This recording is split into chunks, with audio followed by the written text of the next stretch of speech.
দর্শক, আজকে আমরা চলে আসছি চাঁদবা বাজারে। দেখা যাক আজকে কোনো অসহায় মাকে পাওয়া যায় কিনা। চলুন আমরা বাজারের মধ্যে যাই। ঠিক আছে, আসুন।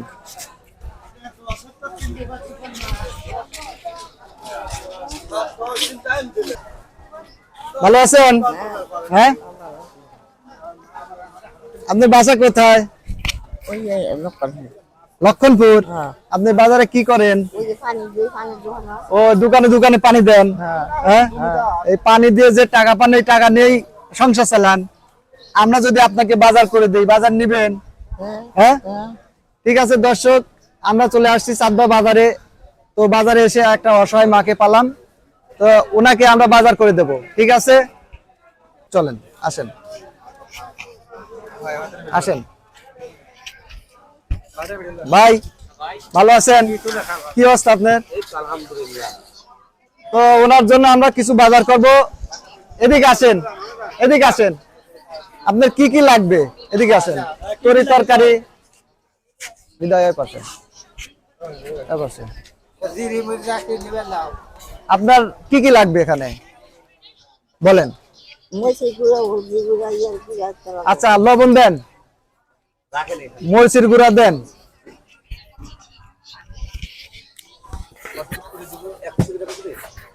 আপনি হচ্ছে 100 গ্রাম হলুদের গুঁড়া দেন। হলুদের গুঁড়া, ওটা তো মরিচের গুঁড়া না, হলুদের গুঁড়া। মরিচের গুঁড়া দেন, হলুদের গুঁড়া দেন।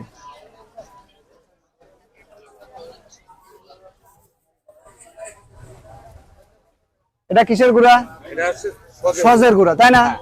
এটা তো লাগবে আপনার, তাই না? ঠিক আছে,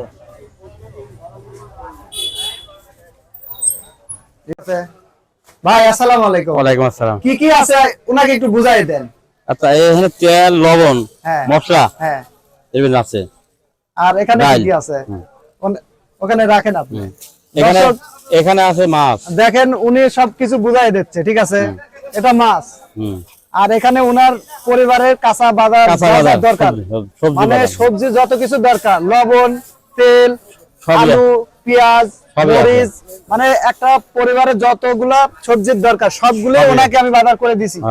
তো যাই হোক, একটাই আপনাদের কাছে রিকোয়েস্ট, এই মায়ের মতো আরো যারা আপনাদের খোঁজে আছে অবশ্যই আমাদেরকে একটু জানানোর চেষ্টা করবেন, আমরা যাতে তাদের পাশে গিয়ে এই ধরনের মানুষকে আমরা হেল্প করতে পারি, এইটুকু আমাদের হেল্প করবেন। আর অবশ্যই আমাদের ভিডিওগুলো একটু বেশি বেশি করে শেয়ার করবেন। আর এই মায়ের জন্য কেউ যদি সাহায্য সহযোগিতা করতে চান অবশ্যই আমাকে জানাবেন, আমি ওই সাহায্য সহযোগিতা উনার বাড়িতে আমি পৌঁছাই দেব। ঠিক আছে, সবাই ভালো থাকবেন, সুস্থ থাকবেন। আর আমার বড় ভাই একটু আপনাদের উদ্দেশ্যে একটু কথা বলবে, শোনেন ভাই, বলেন। এরকম লোক যদি আরো থাকে আপনারা জানায়েন, তার জন্য কিছু করে দেওয়া হবে বাজার সদাই। তো যাই হোক দর্শক, শুনলেন তো, আমরা আসছি প্রত্যেকটা বাজারে আমরা যাব। আপনাদের নলেজে যদি এই ধরনের যদি লোক থাকে অবশ্যই আপনারা আমাদের জানাবেন। ঠিক আছে, আর আমরা অবশ্যই সহযোগিতা করব। আর বাড়িতে আপনাদের অসুস্থ যদি কোনো রোগী থাকে সেটা হলেও আমাদের জানাবেন, অথবা প্রতিবন্ধী, দুস্থ, অসহায় যারা হয়তো স্টক করে পড়ে আছে, এই ধরনের লোক থাকলেও অবশ্যই আমাদের জানাবেন। ঠিক আছে, আজকে এ পর্যন্তই। সবার সুস্বাস্থ্য কামনা করছি। সবাই ভালো থাকবেন। আসসালামু আলাইকুম।